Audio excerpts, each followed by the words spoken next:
The World Class Community Show is designed to bring you the latest talks on community building.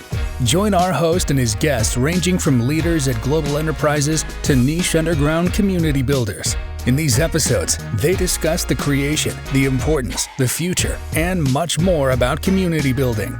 If you're ready to learn the depths of attracting and engaging crowds around your brand, then make sure to tune in. Welcome to the World Class Community Show, where we invite expert community builders to share their experiences, knowledge, and expertise they've built up through the years. Today we got a really awesome guest. We got Alex Klimt, and he's head of community for Voi. Everybody knows the little steps you can use in the big cities to get around. And one of the cooler things I think about Alex is he's also a part-time summer restaurant owner. And we dig deep today in community building for Voi and also a little bit in his summer restaurant. Welcome, Alex. Thank you so much. Thank you so much, Niels, for having me here on your podcast. It's actually, I think, the very, very first podcast I'm in. And so super excited to be here. And let's kick it off. I think community, let's start out with a saying that the community really does matter. And we just touched upon on those few things just when we get to know each other a little bit. And looking forward to this conversation we're going to have. Okay, awesome. Me too. And I think it won't be your last podcast regarding our last chat. I think you'll be asked for a lot of them. The first question you always ask, and I think I already know a couple of answers, but what community are you a part of that is unique? What kind of underground community or whatever are you a part of? It's funny you say underground because I just before this podcast, there's multiple communities. I'm going to touch upon a few of those, but I'm going to start with this one. When you said underground, I liked it because I just fixed my skateboard. I've been big into, ever since I'm 12 years old, I've been big into skateboarding. I do this still today. I used to live in California for almost 4 years, where I also moved initially because I wanted to ride with Rodney Mile and Tony Hawk and all of them, and that's where they are. But that's definitely one of the communities I'm part of, I'm very proud of, and it's a big part of my life. Besides that, another community I touched upon just this year, I just wanted to flag as well, is a community that I never thought would exist. It's a community where you don't even know people and they started to trust you and send over those so-called cryptocurrencies. And let me just really quick, just giving you an example. I joined a group there through a friend, and it's maybe 20 people in that group, super like nerds when it comes to cryptocurrency and blockchain technologies. And I wasn't really aware of it. They made me download this app called Telegram, if you might know. And Telegram is all about community. But I also want to flag it's all about spam. So please be aware of spam in Telegram. But one of the things was that, I was part of like a pre-sale token, and I had to have a certain coin called Polkadot in my wallet, and there was a transaction issue, like delay from Binance to my Polkadot wallet, and all of a sudden I needed really within 30 minutes, because you only get this like slot for 30 minutes in order to sign up for that pre-sign up, and I really needed some Polkadots, and I just wrote in the community, in the chat, like, guys, I have a problem. There's some clutter in the latest transaction for Binance to my Polkadot wallet. Please help me out here. I need this X amount. And hey, out of nowhere, this guy just DM'd me. Send me your hash. Send me your wallet key. What do you need? Just send it back later when you have a chance. And I don't even know that person. I don't even know that person. So it's like, I must say that's very unique. I've never experienced something like that. And the crypto and blockchain, excuse me, community is for me very unique when it comes to that. There's so much trust, but you need to build it and you need to earn it. And the third one I want to mention is, as you can see here, and you mentioned the restaurant. Yes, indeed. My friend Gaetan Sakrisson, he had the chance to take over a little shack on an island called Möja. So he drummed together a team of a few people, and we're now this year we were a little bit more than 10 people in total, but there's the core from last year still, and we're 4 or 5 people, including Gaetan, and we're running this restaurant called Les Poissonniers de Möja, the fishmongers of Möja, and it's also something we just we had no idea, had no connection to Möja at all, And when you get there, it's an island, by the way, in the archipelago of Stockholm, the largest archipelago in the entire world. I think it's more than 55,000 islands out there. And where I'm situated right now, Stockholm, Sweden, the country with the most islands in the country, in the entire world also. So just throwing out some facts, island facts here. But island and community goes hand in hand.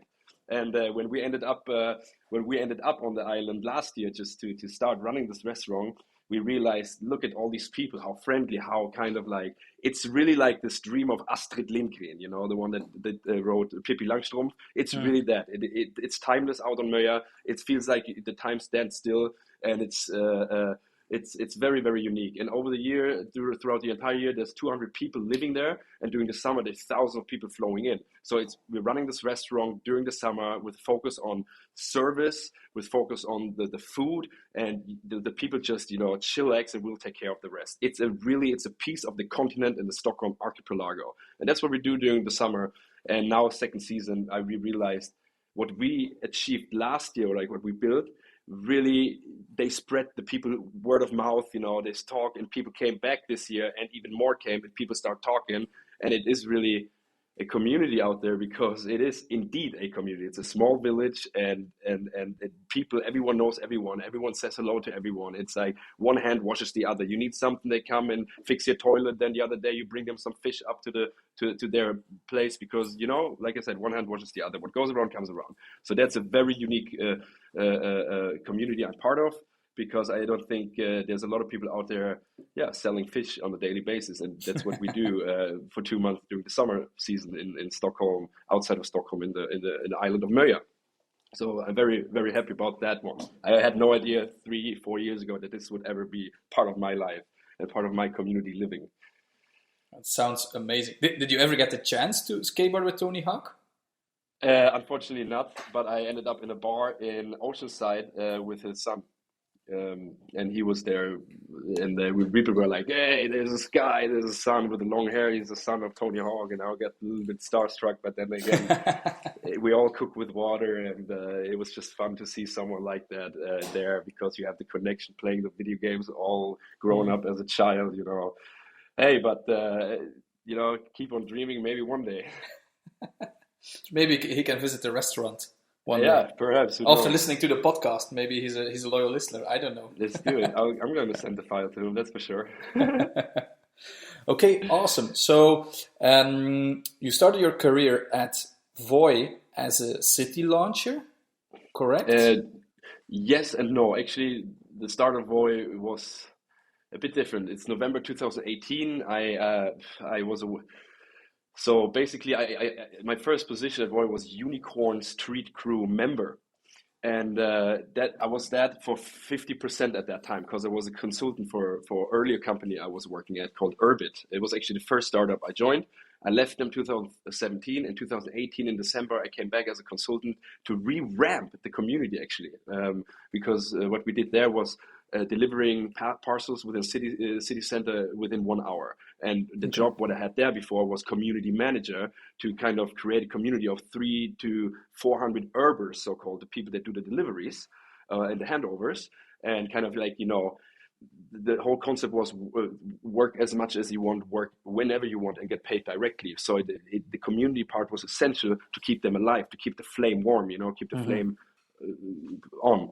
And so I went back 2018 to them as a consultant for 50%. But during the same time, I started to work for Voi 50% as a Unicorn Street Crew member. What did we do? Well, for the very first time, my duty was being outside a 7-Eleven and telling the people of Stockholm what an e-scooter is. They'd never seen an e-scooter before. So I told them, this is the handlebar, this is the throttle, this is the ring bell, then you have the rear fender, you got the go button is the throttle, and then you have the electrical brake on the left side, etc., etc. Back then, we had 9-bot ES2s, you know, those very thin and customer-friendly scooters, but not maybe the best share models out there.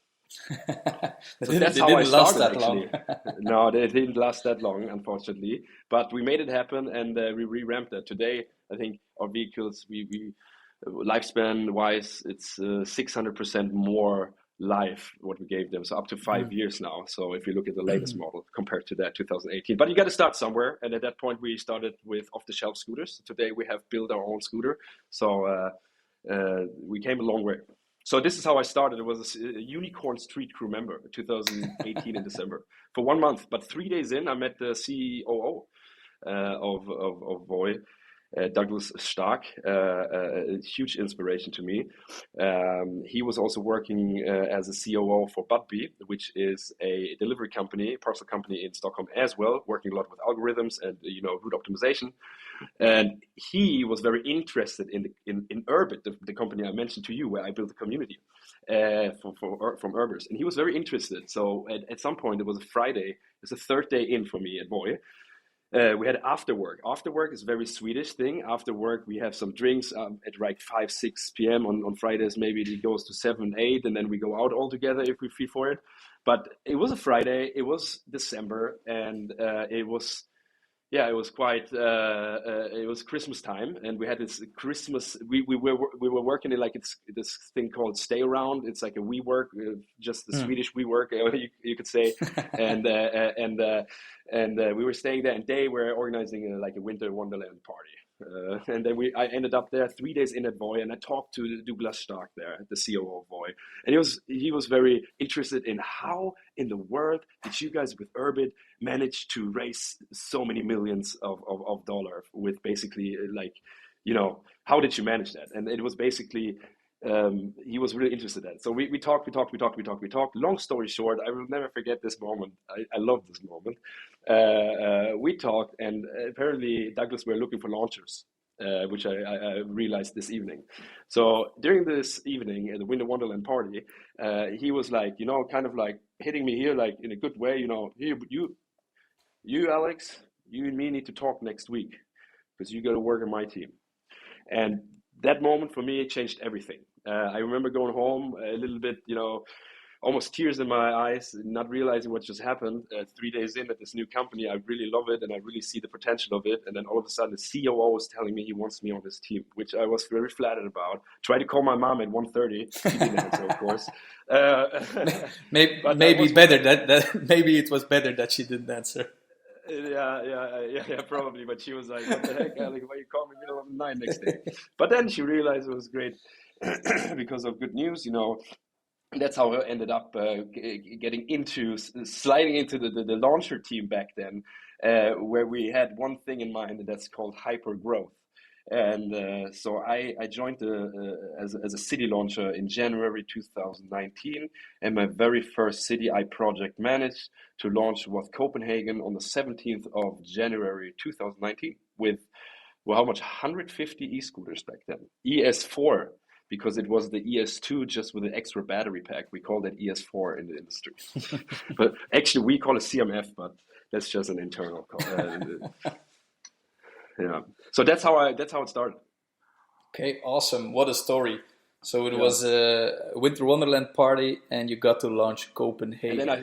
And then launching Copenhagen, and in all of 2019, I was responsible for, what was it, more than 30 city launches throughout all of Europe, and I was there physically as well. So maybe not the proudest moment of me flying everywhere, but you need to start somewhere in order to, there's an end game, there's a vision to it, and someone needs to do it, and I had the privilege to do it, and I've done it. So long story short, fast forward almost 4 years, or let's put it to maybe 2019 was all about Deutschland, Deutschland, going into Germany, and after the regulations changed there, something we call the Elektrokleinkraftfahrzeugsverordnung. One word or not, believe it. Believe it or not, it's one word, Elektrokleinkraftfahrzeugsverordnung. And it's the vehicle type approval, which got through in Germany in June 2019. And after that, we were able to launch every city pretty much in Germany we wanted to launch. Back then, we aimed for looking at cities where you have a population maybe of roughly 100,000 at least, right? In Germany, you have more than 90 cities of that. In Sweden, you maybe have 5 or 6 or so, which is really, really interesting if you compare where we're from. Stockholm, Sweden, 2018, we were the very, very first company in Europe ever placing shared electric e-scooters onto the streets. That followed thereafter by Lime, who came into Paris after we launched in Stockholm first. So that was a race, the American against the European. But now we're all here happily after the 2018.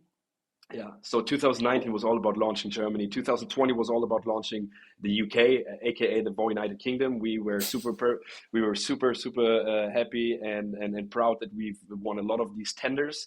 That's a new way of regulating the markets when the city says, "Hey, stop! Enough is enough. We don't want more than 3 companies here with each maybe 4,000 scooters, like devices, and we will do a so-called tender." And a tender is something you need to apply for as a company if you want to be part of that city.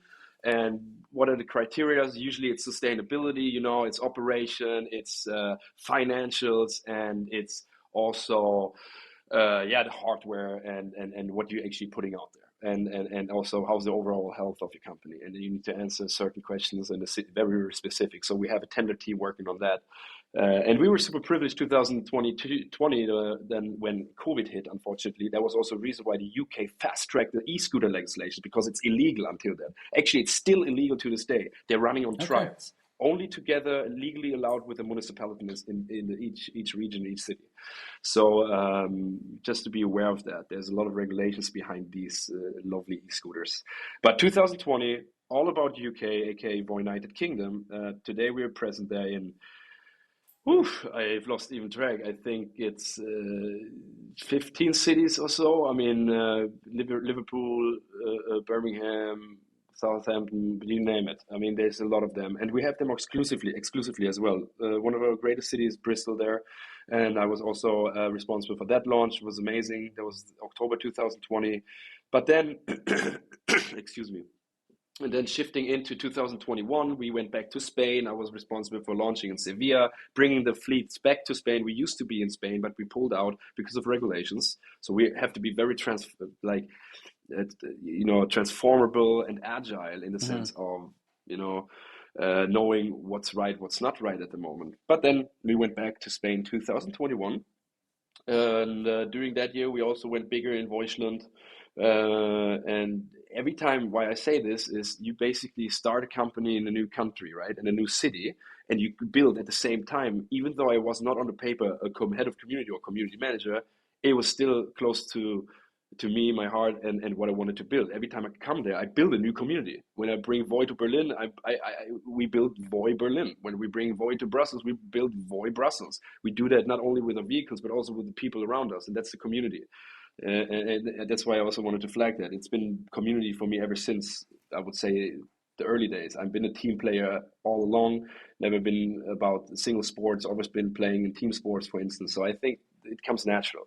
But you don't always have to label it on the paper. So it really, action speaks louder than words at the end of the day. And that's what we did really in every single market, building these communities. Until then, I realized 2021, October hits, and hey, I want to do something else. I want to do something new. I want to do something with this, with this energy I have in me and the love for teams and just that the community part itself. And then I actually went back to talk to COO Douglas Stark.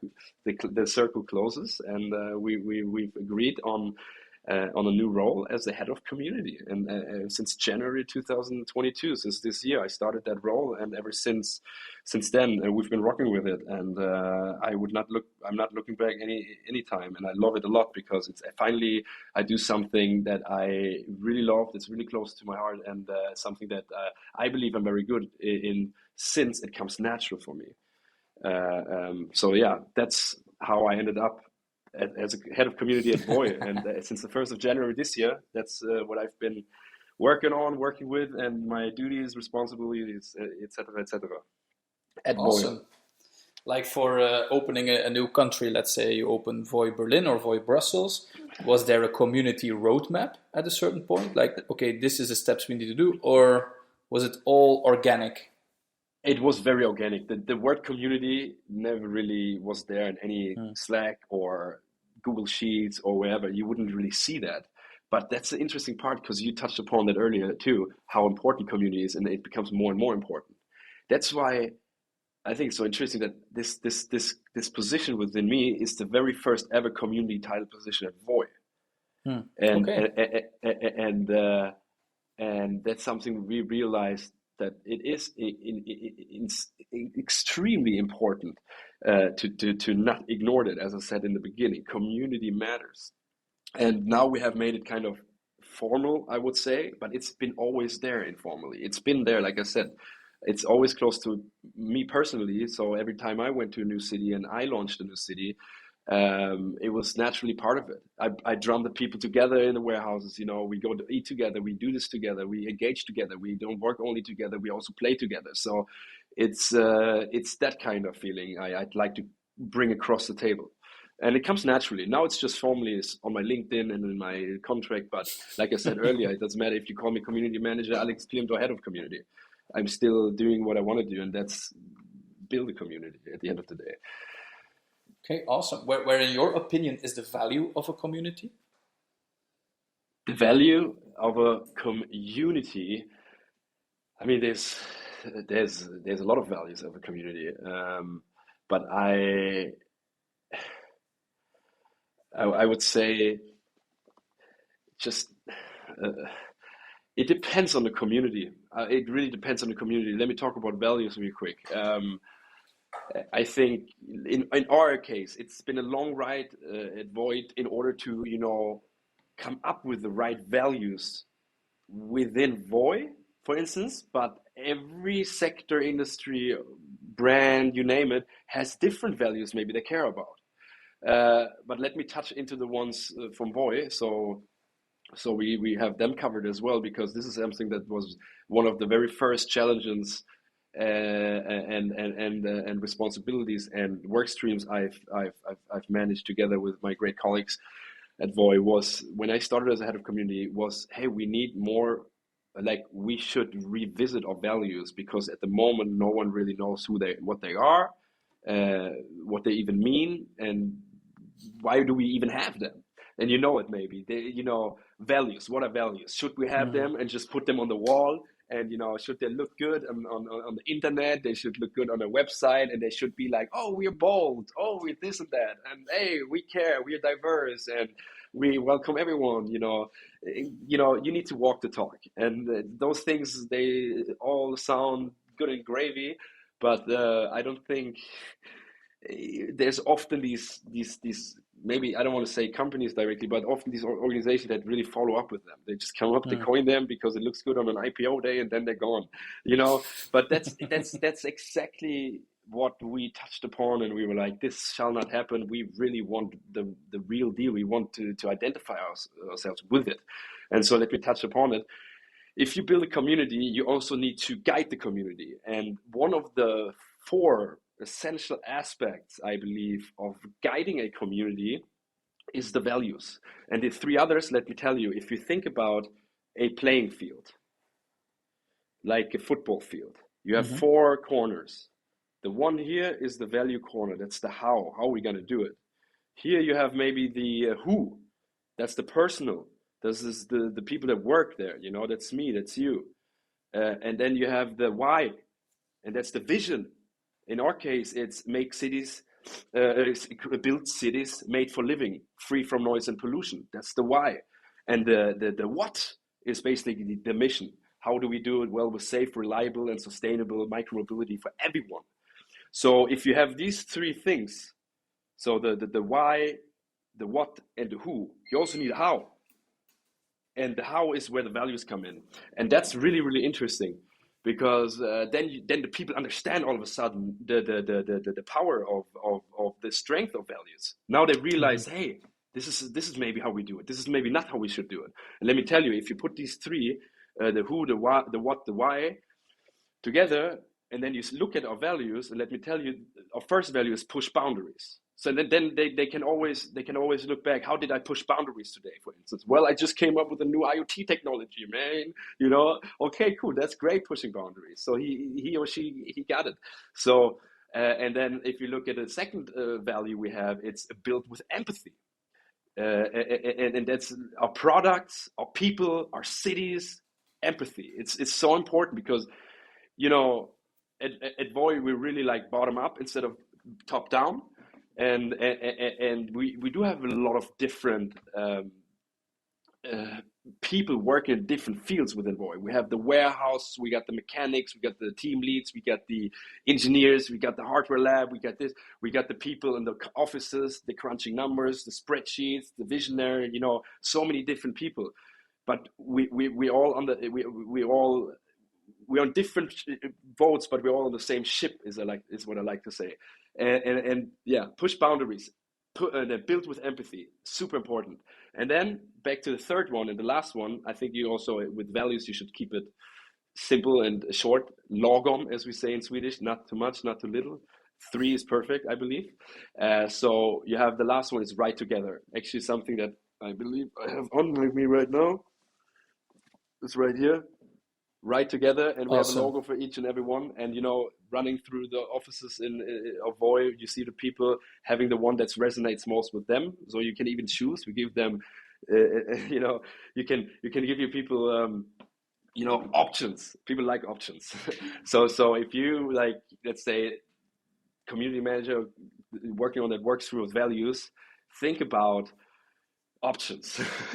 So maybe people, when you come up with one value, maybe no one really resonates with it. But if you have 3, at least your chances are 3 times as high that someone would resonate with it. But you understand the playing field. So you got the who, you got the what, the why, and you got the how, and that's values. And to your question, it's really depends on these values resonate the best with Voi, and they fit to Voi like the butter on the bread, but they might not fit to the crypto or blockchain industry. I don't know. Yeah. But the ride together, especially, I really love, because what we do is riding e-scooters, and it's a bit cheesy, it's a bit corny, but that's also the point of it. So, so yeah, that's a bit about the value question you were asking me. Okay, awesome. Yeah, we touched swag. This is, of course, what we do day to day. Why did you translate the values into clothing?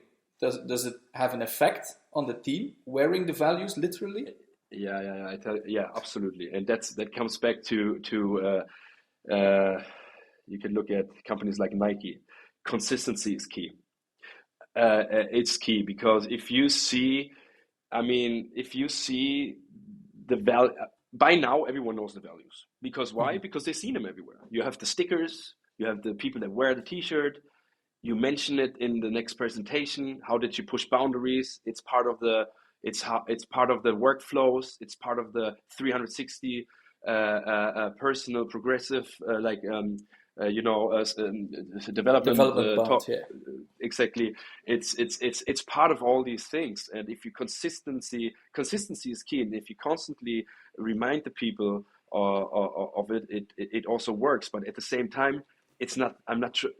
We are not trying to be manipulative. We don't tell people you have to do it, right? Just they want to do it because they want to be part of it, and they like that. They like to write together. They like to push boundaries. And they like to build with empathy.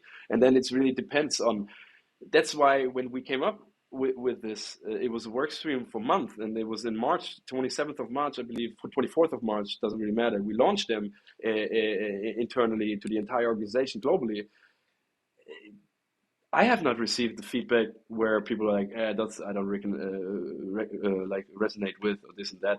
It's because there's so many different people from different departments that were part of this. So it's an overall, there was pretty much someone from every department that had a say. And they generally enjoy it. And I think they want to be part of the journey and part of the vision. And that's also where recruitment comes in the beginning. Make sure from day one, when you recruit, talk about this. Make sure the people are aware what they sign up for. Otherwise, they might be gone because they don't really want to ride together. I don't know. So that's why it's super, super, super important to leverage expectations from day one there as well. Yeah, clear. Or as head of community, what challenges do you get? So what type of projects or assignments get piled on your desk or on your laptop? It's a lot of. It's a lot of. One of the biggest aspects about how you run a community is through engagement. And so it's a lot of event planning. It's a lot of not only for, now I'm sitting at HQ. We roughly have 150 people there. And that's a lot of people. And those are essential people to every person is essential at the company. But if you know, it's HQ, that's where the tech is sitting. That's where we have financial. That's where the strategy is at and stuff. So it's one thing to be there and create engagement locally, but also working on the streams for global engagement. For instance, we have now Voi in 11 countries in 100 plus markets, and there's teams on the ground everywhere. And so you need to make them feel part of it. It's very, very important.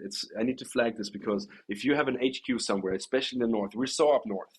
Geographically, you look at the map. God damn it! Where the heck is Stockholm? It's so soon at the North Pole, right? If you compare it to other things, but it is actually far away. It's also in the head. So you need to build bridges. You need to build bridges and not forget about the local markets. And it's so important. I'm not saying anyone has ever forgotten about it, but sometimes it could be that if you sit somewhere in Düsseldorf and you stream in and you have a great event in Stockholm, it could happen that you kind of fade away, you don't really feel engaged as much as the people in the room in Stockholm. And that's the feeling, that's the secret sauce to what you need to it's hard to find that secret sauce in order to manage those bridges. It's super important that you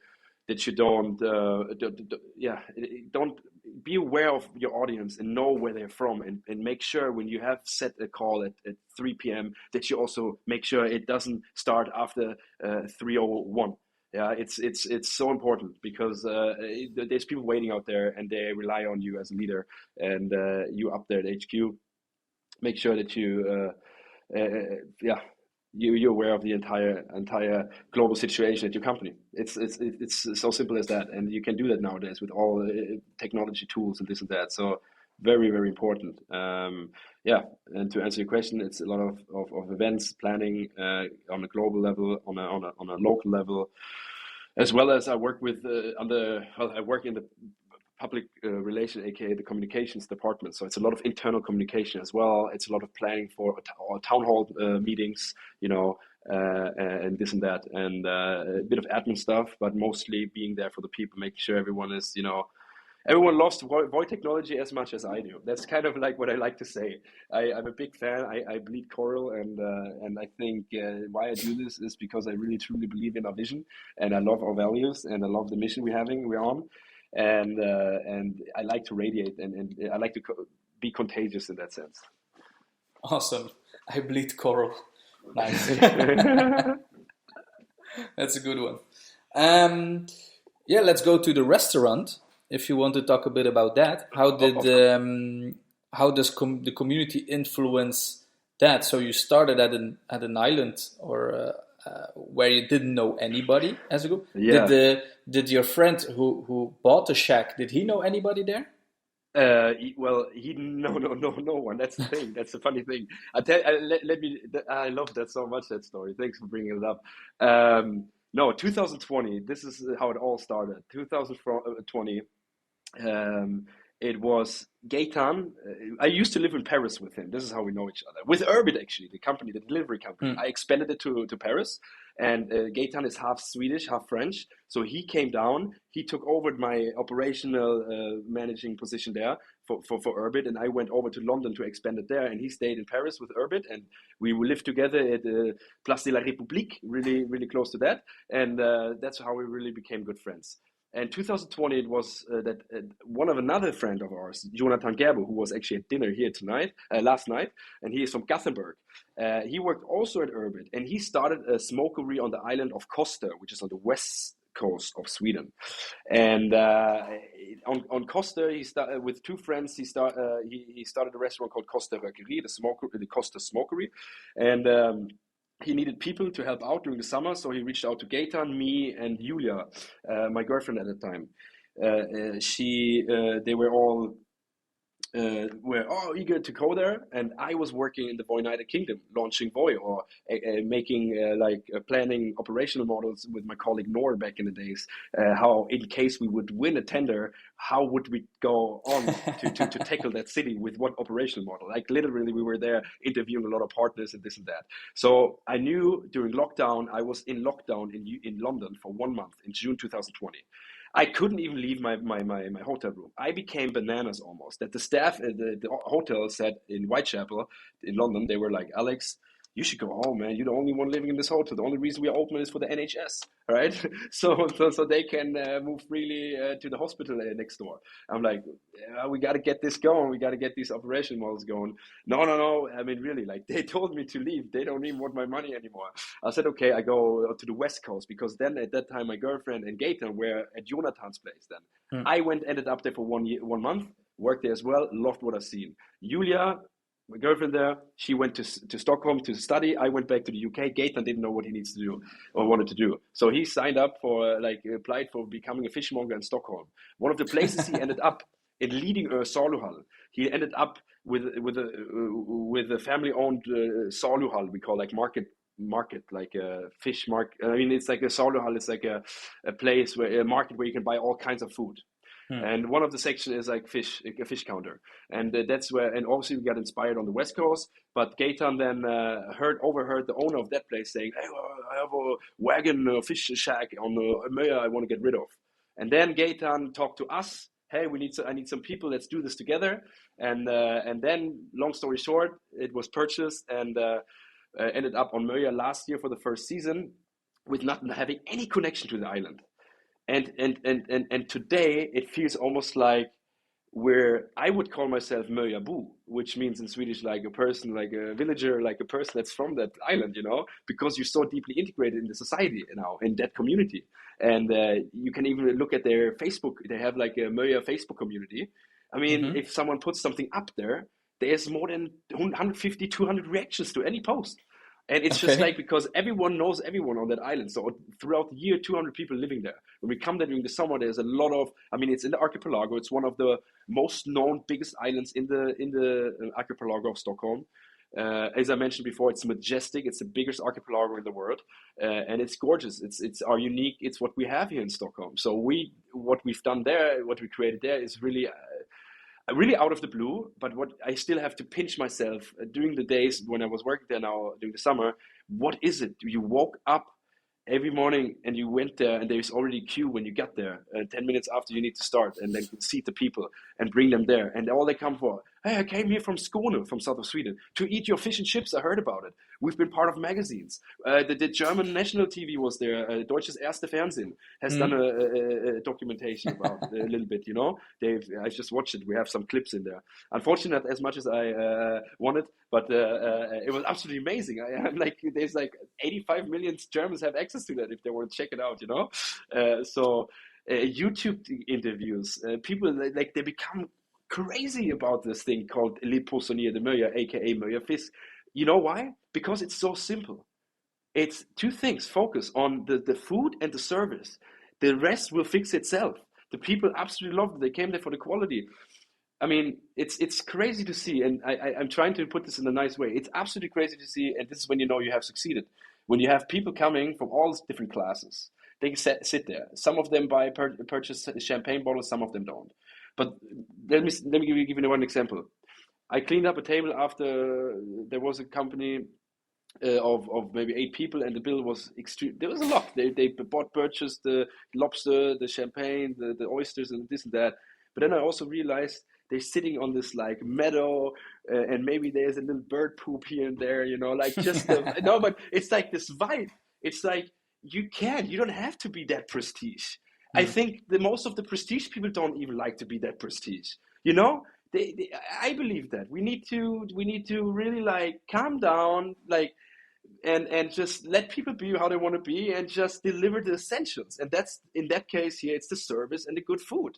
Why do you judge? Why do you want to judge anyone? How they look, how they move, how they are, what they have for background? Doesn't really matter.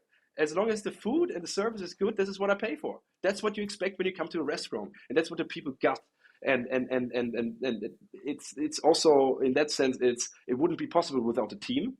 And that's, again, community, because we have this fishmonger community where Gaetan really all make us all feel like a fishmonger, even though maybe some of them never really touched the fish, but they're still a fishmonger because they have sold you fish, because we care about the fish, because we know about the fish. So it's also, it's very unique, because you asked me for a unique one. It's extremely unique. I miss it already. It's nonstop during the summer, so it's also nice to have a little break and get back to micromobility in the meantime.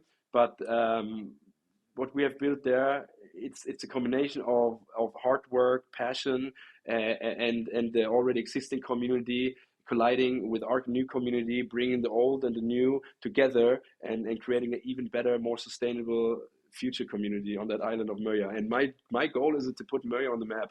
Like, I think Möja is one of the greatest places I've ever been, and only 3 years ago I have never heard of it. And that is also why life is so great. I think it's like these things, the best things come unplanned in life. And in this case, it sounds amazing. Yeah, it sounds amazing. Yeah, I'll visit. When I'm there in summer, I'll visit Möja and I'll visit the fishing, the poissonnerie. Please do it. Please do it. Can't wait. That brings us to the last question. And that's basically, so you've done it already twice, 3 times if I count in the restaurant. But if you were hired by a new company or a new brand who still has to make their name and they want to focus on community, how would the first 30 days look like? Like to get the ball rolling. Yeah. Well, first of all, if I would work there, I would need to be passionate about the product. Yeah. And I need to like what I do. It needs to make impact. And in my opinion, it also should push boundaries. And then it's all about the ones early in. I mean, I have 30 days. Okay, what am I going to do? If I'm the only one and I start there, I would use all my platforms in the world probably to drum together the most craziest people I know. And right? No, but it's like I would dig into. I mean, I need to like it first, because if I'm passionate personally about something, I think I can make other people follow me with my passion. And I would probably contact my closest network of people I know that could help me serve during those 30 days. Also, just to spread the word. I might look into my network where I see, okay, it really depends on the brand and the company, but maybe have someone that has a bigger platform mention something just to get the ball spinning, like you said, or do something kind of, I don't know, guerrilla-wise crazy. I like these kind of things where you maybe have to fail in order to succeed, and that's a story, and then people read about it and hear about it in the news, and all of a sudden your name is everywhere, and then it's something like that. I believe in inclusion also.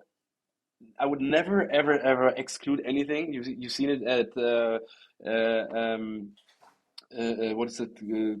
What's that called? That company that failed now, where you have exclusive entrance and then you can be part of it and talk. It's an application where you chip in. It's a group chat talking.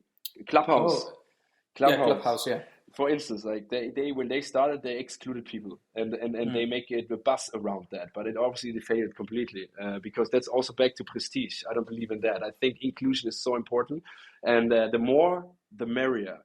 Get everyone on it, passionate them. Like I said, and I need to be passionate about it. If it's Voi, I can find people that ride e-scooters and make them passionate about it and follow. And if you look at 2018, I think there's no industry like the micromobility industry that grew there's one industry besides the micromobility industry that grew tremendously and faster than ever. It's Pokemon Go. But and that worked. How did they spin? And that's nostalgic, right? Yeah. They touch you back in feelings. So I believe also working a lot with feelings, and that is passionate. Make the people passionate. But in these 30 days, use my platform, use my network, and use my passion in order to roll it out. Because if you talk passionately about something and believe, because people buy, they don't buy what you do, they buy why you do it, as Simon Sinek would say. And that's exactly what I would try to convey here. It's talk about it and the why are we doing this? What's the impact here? It's not about just making quick money to sell sunglasses that we bought in from China. No, it's bigger than that. I mean, we get a lot of shit for your vehicles are not sustainable, this and that and this and that. Well, in the moment maybe you are right, but there is a longer picture to this. And the picture is, bring these aluminum boxes, privately owned aluminum boxes, should not be in our city centers. That's the story. And we've been manipulated all along. And that's why work with feelings, work with the right people. And after all, there's no I in we. So the more the merrier. It's all about, right here, riding together. Awesome. Yeah, I think that's you need to find the right people, and it's okay to have a best friend. But when you have an idea that person doesn't fit in, that's okay. I just want to give you that as well. It's about the right man, the right woman at the right place at the right time. And if you have a friend that's super introvert and you want to start a podcast to talk, discuss things every day, and that person can't even talk, even though you love him, that might not be the right fit. So you know what I mean? So it's okay to also exclude in the sense of when you realize that's not the right fit, but leverage the expectation, talk openly about it, be transparent. And yeah, that's how you will succeed, I believe. Be honest. Wise words, Alex. Don't fake it. Yeah, that's true. Keep the values intact. Make sure it's the real values. Yes, exactly. And if you say, talk about it. Don't lie.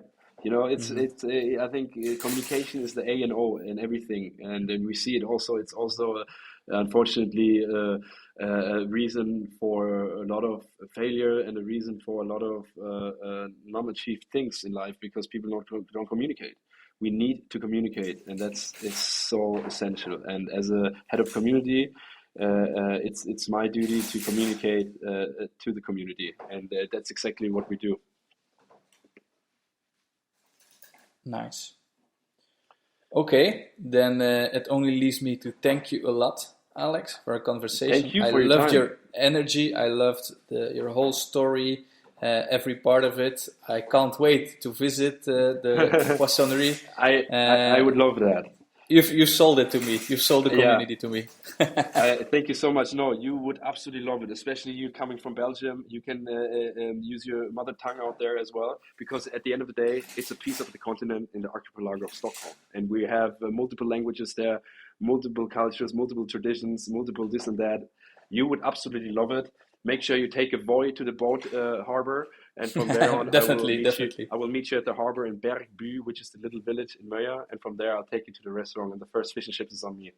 Oh, awesome. I'll take you up on that one. Thank you so much, Niels.